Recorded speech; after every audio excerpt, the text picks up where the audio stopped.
menurut ayat Quran dan hadis Nabi itu nanti ada bermacam-macam.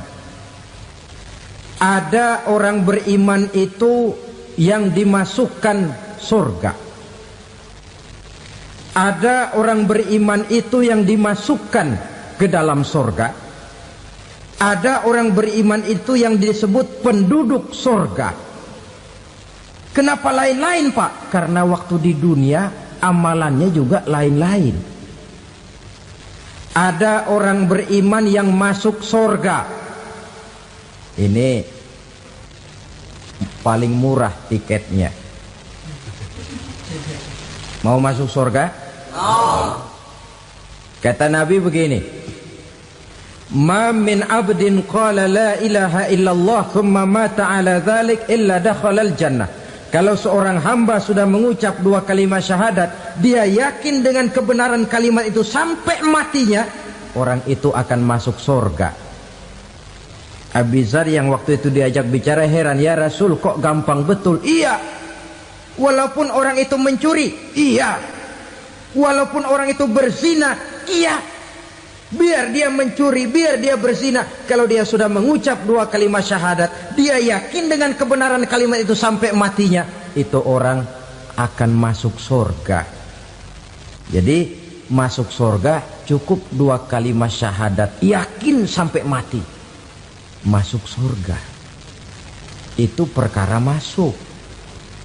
Tapi kalau pertanyaannya diterusin, masuknya kapan, Pak? Nah, ini lain lagi urusannya. Sebab ada yang masuknya itu langsung, ada yang mampir dulu. Di sana tempat cuma dua, kalau tidak surga, neraka. Mau ke surga tapi mampir dulu, yang mampirnya jelas di neraka. Kenapa? Dalam hadis qudsi ada riwayat, nanti itu di akhirat, setelah Allah selesai mengatur penduduk surga masuk surga, yang neraka masuk neraka, Allah berkata kepada malaikat Malik, malaikat Malik, labaik ya Allah, itu bajingan-bajingan tengik, manusia-manusia durjana yang waktu di dunia tidak mau sujud, jauh dari ulama, gemar melakukan yang munkarat dan maksiat, hidup di tengah masyarakat selalu jadi bibit keonaran, kufur, sudah masuk neraka semua. Sudah ya Allah. Nah, kalau sudah, coba sekarang kamu masuk, Malik. Saya, iya, masuk neraka. Mau apa ya Allah? Kata Allah, akhriju minan nar man kana fi qalbihi misqala habatin min khardalin min iman. Kau masuk neraka, cari di dalam neraka orang-orang yang ada imannya walaupun kecil sebesar biji zarah, angkat mereka keluar. Masuk malaikat Malik ke neraka, cari orang yang ada imannya, korek-korek. Ya repot, udah pada gosong. Yang ada imannya diangkat ke atas, yang ada imannya diangkat ke atas, lalu dimandikan di Nahrul Hayat, namanya sungai kehidupan di akhirat nanti. Cakep lagi rupanya, bersih lagi wajahnya, apel di hadapan Allah. Kata Allah, bagaimana mas? Kapok nggak sampean? Kapok ya Allah. Nah, kalau kapok, idhab fadkhulil jannah, pergi masuk surga sana. Berangkat mereka ke surga, ketemu sama teman-temannya yang udah sampai lebih dulu, yang nggak pakai mampir lagi. Terjadi dialog. Kata teman-temannya yang udah pada nyampe duluan, mas, iya, emang baru sampai? Saya baru sampai. Memang mampir di mana dulu mas? Kita sudah lama sampai di surga. Saudara buka surah Al-Muddatsir ayat 34-35. Ma salakakum fis saqar? Kenapa kamu mampir di neraka Saqar? Qalu lam naku minal musallin. Mereka menjawab, kami mampir di neraka Saqar mas, gara-gara dulunya kami waktu di dunia ndak pernah sholat. Ndak pernah sholat? Ndak pernah. Kan rumahnya dekat masjid, cuma dekat doang mas. Sholat mah enggak saya. Enggak pernah ngasih makan fakir miskin, enggak pernah hadir di majelis taklim, pendeknya enggak pernah melakukan kebajikan, maka saya pun mampir di neraka sakor. Untung betul saya punya iman mas sedikit. Waktu hidup di dunia dulu saya pernah mengucap 2 kalimat syahadat, sekali-kalinya waktu mau kawin. Masya Allah. Untung saja kawin, kalau nggak kawin polos.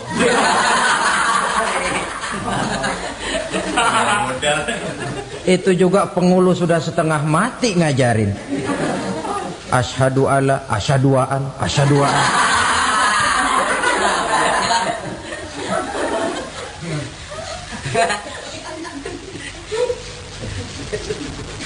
Ini namanya masuk surga, ada mampir dulu. Ada pula orang mukmin itu yang dimasukkan surga. Namanya dimasukkan kan terima beres. Saya masuk ke rumah, jalan sendiri, cari tempat sendiri. Saya dimasukkan ke dalam rumah, terima beres. Pokok ada di dalam, itu dimasukkan namanya. Nggak pakai mampir. Tapi tentu tiketnya lebih mahal ketimbang yang pertama tadi. Apa kata Allah? Innal ladzina amanu wa amilus salihat la ukaffiranna anhum sayyi'atihim wa la udkhilannahum jannah. Sesungguhnya orang-orang yang beriman kemudian beramal soleh, kami hapuskan segala dosa dan kesalahannya, kami masukkan mereka ke dalam surga. Lihat ayatnya, Allah yang memasukkan, kita yang dimasukkan. Tidak pakai transit, tidak usah mampir. Cuma tidak cukup syahadat, tidak cukup amanu, tapi diiringi dengan wa amilus salih. Iman, amal. Tidak cukup syahadat, lalu dibuktikan dia sholat, dia zakat, puasa, lalu dia melakukan berbagai macam kebajikan. Ini yang menyebabkan dia tidak pakai mampir di tempat yang bernama sakor. Lalu ada pula orang mukmin itu yang disebut penduduk sorga. Wah, ini sudah VIP ini. Ashabul jannah, penduduk sorga. Siapa mereka? Kata Allah, innal ladzina amanu summa istaqamu fala khaufun alaihim wala hum yahzanun ulaika ashabul jannah hum fiha khalidun. Sesungguhnya orang-orang yang beriman lalu istiqamah, tetap dalam melaksanakan perintah Allah, tidak goyang, tidak labil tapi stabil, istiqamah, mereka tidak takut dan tidak bersedih hati. Merekalah penduduk surga. Iman, istiqamah. Tidak punya duit, sembahyang. Banyak duit, sembahyang. Miskin, sembahyang. Kaya, tetap sembahyang. Istiqamah. Kadang orang kalau susah rajin ke masjid, banyak duitnya ngelihat masjid melengos. Waktu miskin hamba Allah, setelah kaya jadi hamba harta. Bergeser, tidak ada nilai istiqomahnya. Saudara-saudara, dengan begitu penduduk neraka itu dua. Ada penduduk permanen, ada penduduk yang semi permanen. Yang semi permanen orang-orang beriman yang mempunyai dosa besar. Mereka masuk ke neraka untuk menerima azab sesuai dengan dosanya. Bila selesai masa azab itu, mereka akan diangkat untuk ditempatkan kembali ke dalam surganya Allah Subhanahu wa ta'ala. Nah, dikala itulah saudara-saudara, ada yang disebut syafaat dari Rasulullah Sallallahu Alaihi Wasallam. Tapi tentu jangan lupa, syafaat ini ibarat kain menambal dia. Kita punya kain bolong-bolong sedikit, syafaat yang menambal. Sholat kita ada kurang dikit, sedekah kita ada campur riak dikit, amalan kita ada tidak karena Allah dikit, kita berharap syafaat. Jadi biarlah kain masih bolong-bolong, yang penting punya kain. Tapi kalau kainnya tidak ada, yang ditambal apanya? sholat tidak, puasa tidak, zakat tidak, berharap syafaat saja. Ya, terlalu berlebihan itu. Saudara hadirin yang saya hormati, apabila selesai proses penghisaban, proses penghitungan, maka dikala itulah manusia terbagi dalam dua kelompok besar. Fariqun fil jannah wa fariqun fis sa'ir. Sekelompok orang-orang beruntung yang masuk ke dalam surga, dan sekelompok lagi masuk ke dalam neraka. Ibu-ibu, saudara-saudara kaum muslimin rahimakumullah. Pada pertemuan yang lalu sudah saya jelaskan bahwa hidup selalu berakhir dengan kematian. Apabila datang kematian menimpa seseorang, datanglah kiamat baginya. Itu yang disebut dengan kiamat kecil. Hakikatnya mati adalah perpindahan dari kehidupan di dunia ini menuju kehidupan di alam barzakh. Menunggu kita di alam barzakh sampai datangnya saat kiamat. Entah 10 tahun, entah 100 tahun, entah 1000 tahun, hanya Allah saja yang maha tahu.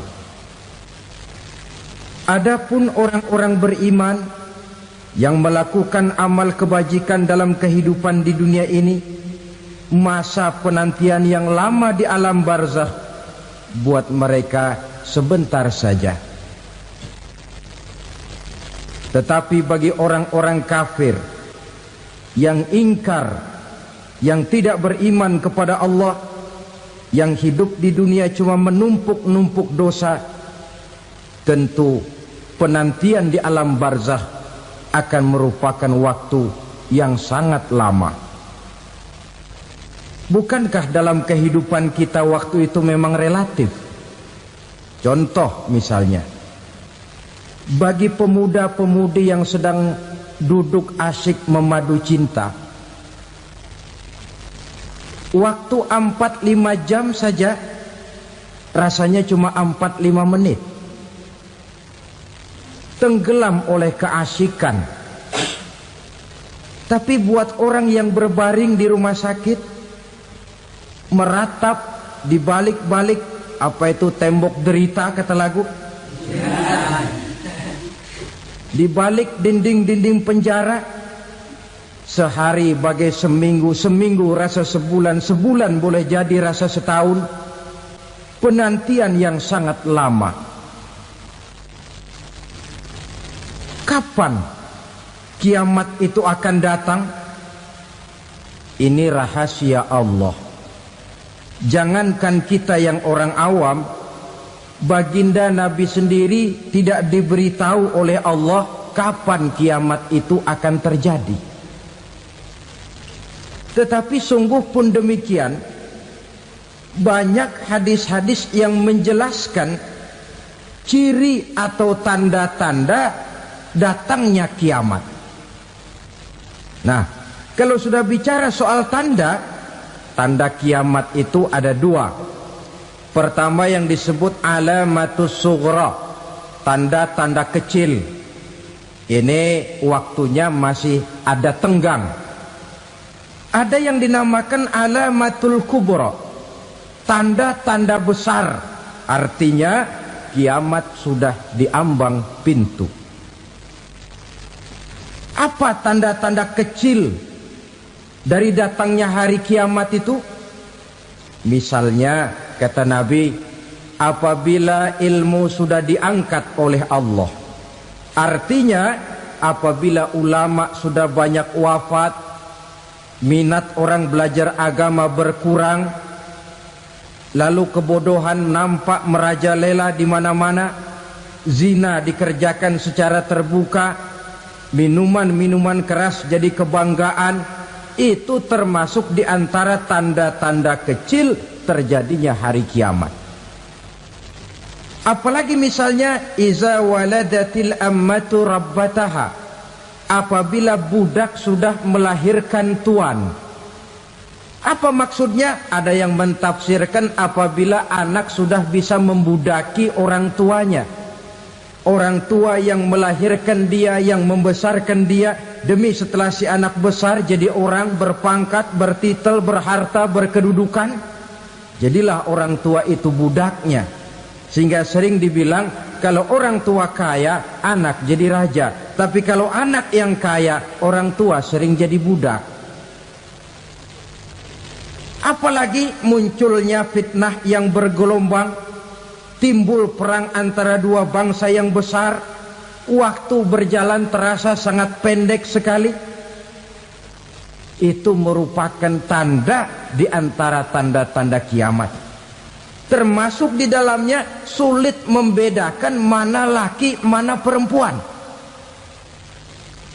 Kan kalau tanda-tanda kayak begini sekarang sudah banyak kita lihat kan? Ulama banyak wafat, penggantinya sulit. Zina dikerjakan berterang-terangan, minuman keras jadi kebanggaan, banyak anak membudaki orang tuanya, sulit membedakan mana laki mana perempuan. Kadang-kadang dari belakang kita lihat perempuan bener, begitu kita colek nengok jenggotan.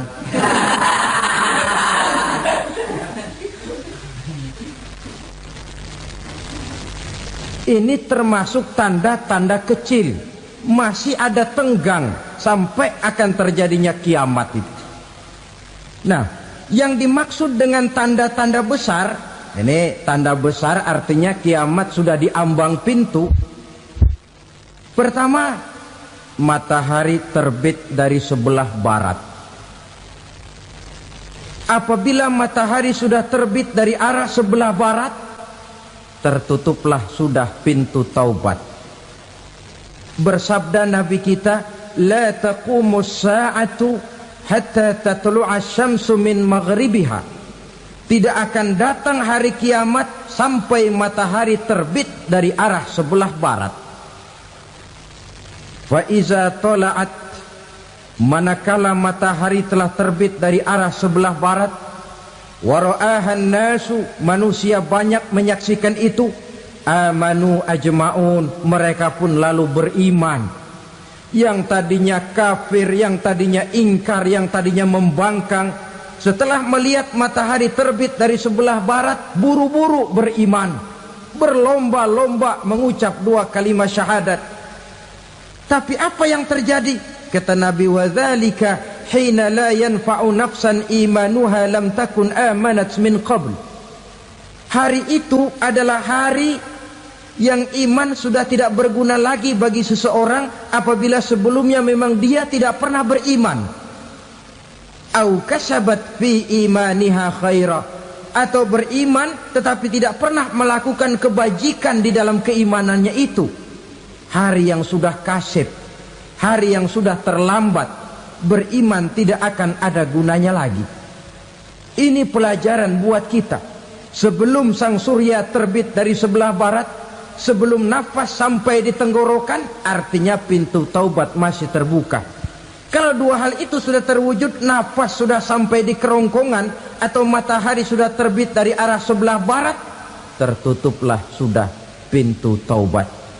Tak ada lagi gunanya pangkat, jabatan, harta, bahkan beriman pun dalam suasana macam itu.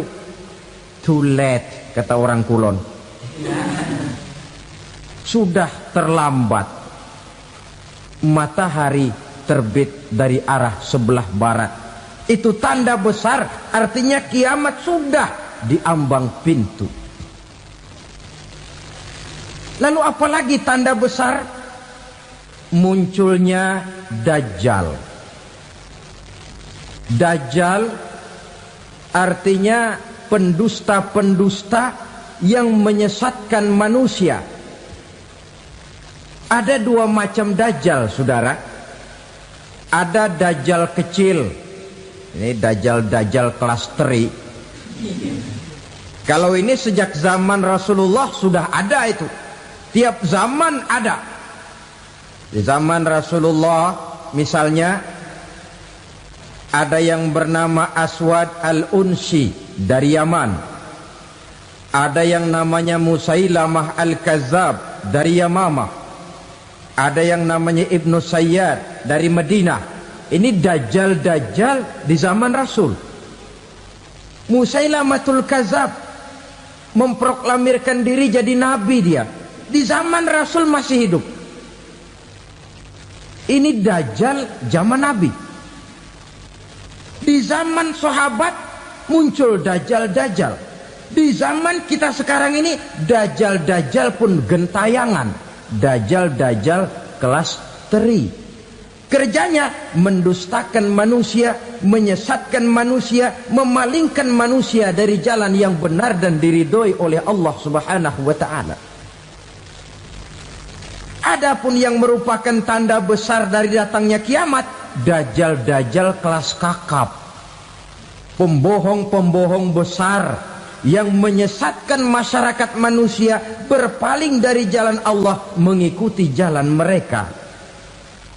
Apa sih ciri dajjal itu? Kata Nabi dalam hadis Bukhari Muslim, inna dajjala, sesungguhnya yang namanya dajjal itu yakhruju, satu saat akan muncul mendekati hari kiamat.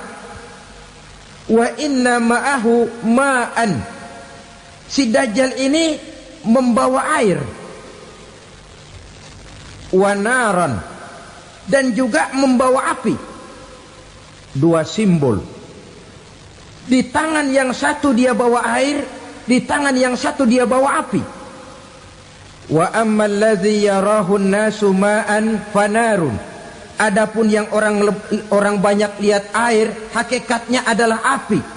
Yang dilihat api, hakikatnya adalah air. Oleh sebab itu, kalau api yang ditawarkan, ambillah air. Kalau air yang ditawarkan, pilihlah api. Maksudnya apa ini? Ini bahasa simbol, saudara-saudara. Dajjal bicaranya seolah-olah untuk kepentingan manusia. Menawarkan surga. Surga yang dia tawarkan hakikatnya neraka. Hai manusia, kalau kau mau bahagia, jangan dekat-dekat dengan agama. Solat itu tidak efektif dan efisien, tidak produktif dari segi ekonomi itu. Menghadiri majelis taklim cuma buang-buang waktu. Tahajud, tasbih, tahlil, baca Quran, apa itu? Pekerjaan mubazir saja. Hidup ini cuma sekali, masa yang cuma sekali, manfaatkan dengan sebaik-baiknya. Mumpung, dibawanya sifat mumpung tetapi dalam pengertian yang sangat negatif. Bicaranya seolah-olah untuk kepentingan manusia, tetapi sebenarnya menjerumuskan manusia. Menawarkan air tapi sebenarnya api. Menawarkan api tapi hakikatnya air. Buat apa kamu sholat? Buat apa kamu bayar zakat? Buat apa kamu puasa? Surga yang dicanangkan dajjal hakikatnya neraka. Neraka yang digambarkan dajjal pada dasarnya adalah surga. Jadi memutarbalikkan fakta itu kerjaan dajjal. Yang hak jadi batil, yang batil dibilang hak, yang benar jadi salah, yang salah malah jadi benar. Tuntunan disuruh jadi tontonan, tontonan malah menjadi tuntunan. Itu pekerjaan dajjal profesinya. Zamannya Nabi Adam, dajjalnya kan iblis. Betul? Betul. Apa sih gang kerayuan iblis itu? Allah setelah menciptakan Nabi Adam kan bilang, Adam, kau dan istrimu Hawa tinggal di surga ini. Seluruh fasilitas yang ada di surga persilahkan kau nikmati. Satu yang tidak boleh, jangan coba-coba dekati pohon khuldi. Dekat saja jangan, apalagi sampai memetiknya. Datang dajjal yang namanya iblis ini. Adam, kamu tahu nggak kenapa tidak boleh makan buah khuldi? Ya nggak tahu, pokoknya saya dilarang. Bodoh kamu Dam. Khuldun artinya kekal. Kalau kamu makan itu buah, kau akan kekal di surga buat selamanya. Allah tidak kepengen, maka dilarang kamu makan buah khuldi. Kalau kau ingin kekal di surga Adam, makan saja. Saya bicara begini ini untuk kepentingan kamu Adam. Ini kan ciri-ciri Dajjal. Bicaranya sih seolah-olah untuk kepentingan Nabi Adam, hakikat sebenarnya menjerumuskan Nabi Adam supaya ingkar dan melanggar larangan dari Allah Subhanahu wa ta'ala. Jadi setelah muncul Dajjal, timbul kekacauan-kekacauan di masyarakat. Banyak yang terpengaruh, terpedaya dan terpesona. Termasuk mereka yang memproklamirkan diri jadi nabi, mereka yang memproklamirkan diri jadi rasul di zaman sesudah Rasulullah wafat. Itu adalah Dajjal. Maka saya ingatkan, kalau di zaman kita sekarang ini ada orang ngaku jadi nabi, ada orang ngaku jadi rasul, biar bahasa Arabnya kental, Quran hafal, hadis ribuan hadis hafal, biar pakai serban sampai menyengser ke tanah, bahasa Arabnya fasih, tapi dia mengaku jadi nabi, jadi rasul, kita umat Islam wajib tidak percaya. Wajib untuk tidak percaya. Itulah Dajjal zaman kita sekarang ini. Tidak mustahil mereka datang mempengaruhi orang awam supaya berpaling dari Rasulullah, mengikuti mereka. Nah, di akhir zaman nanti, mendekati hari kiamat, Dajjal ini muncul. Dajjal kelas kakap, menyesatkan masyarakat manusia untuk berpaling dari Islam, mengikuti seruan mereka. Apalagi di antara datangnya kiamat itu, tanda yang besar itu, turunnya Nabiullah Isa Al-Masih, putra Maryam. Menurut berbagai hadis yang sahih, Nabi Isa Al-Masih nanti akan turun lagi. Tidak membawa risalah yang baru, tapi meluruskan risalah Islam ini yang telah banyak ditinggalkan oleh masyarakat. Bahkan ada hadis menjelaskan beliau akan membunuh Nabi, mematahkan kayu-kayu salib, lalu melaksanakan haji dan umrah mengikuti syariat Nabi Muhammad, bukan membawa agama baru.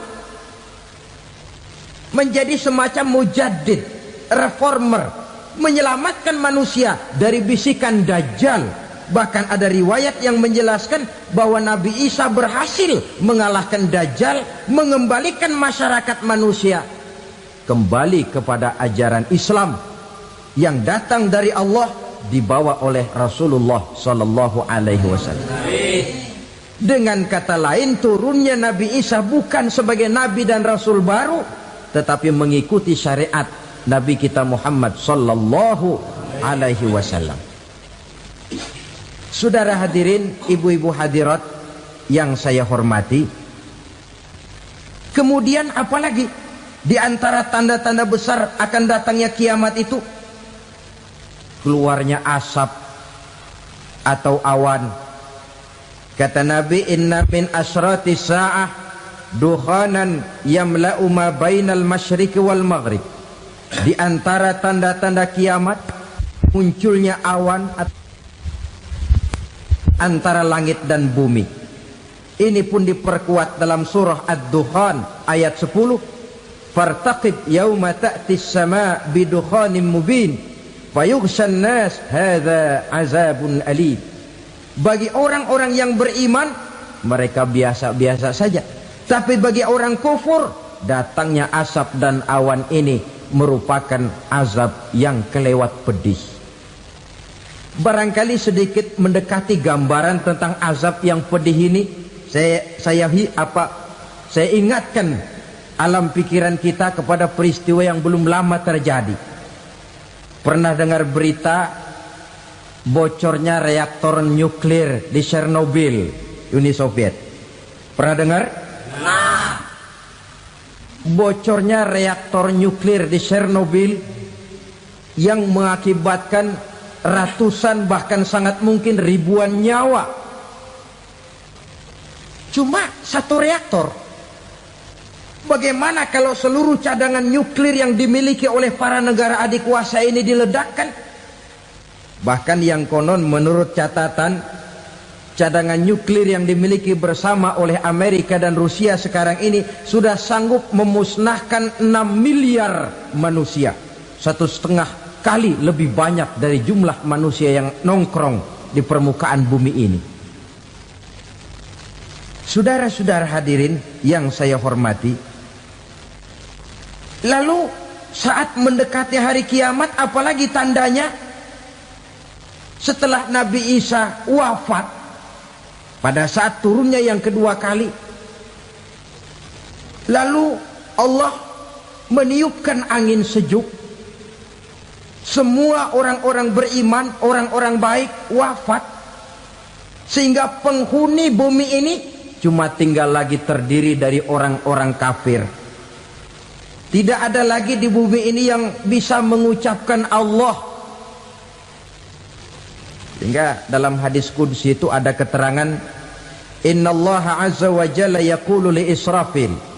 Allah pernah pesan kepada malaikat Israfil, kata Allah, Israfil, idza sami'ta qailan yaqul Allah Allah fa akhirin nafakh 40 sanatan ikraman liqailiha.